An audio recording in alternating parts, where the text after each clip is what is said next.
Pemirsa Bawaslu Kabupaten Bangli menemukan adanya pemilih yang telah memenuhi syarat namun belum terdaftar dalam data pemilih KPU. Hal itu ditemukan saat Bawaslu Bangli melaksanakan patroli kawal hak pilih di beberapa wilayah di Kecamatan Susut.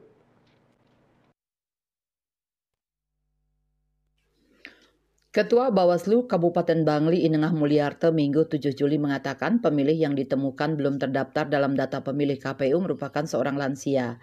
Pemilih tersebut belum terdaftar sebagai pemilih dari pemilu 2024. Dalam patroli kawal hak pilih yang dilakukannya di wilayah Kecamatan Susut tersebut, Bawaslu Kabupaten Bangli juga masih menemukan adanya pemilih disabilitas yang sudah tercoklit namun pada formulir model A stiker coklit KPU tidak terisi dengan benar.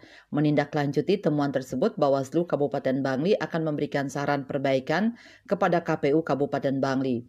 Bawaslu akan meminta KPU agar melakukan perbaikan terhadap pemilih lansia yang belum terdaftar dalam data pemilih dan perbaikan terhadap penandaan jumlah pemilih disabilitas pada formulir model A stiker coklat KPU.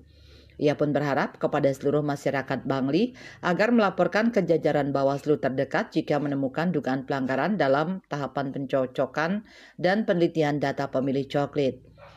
Seperti yang diketahui, jajaran Bawaslu Kabupaten Bangli telah membuka posko aduan masyarakat, posko kawal hak pilih.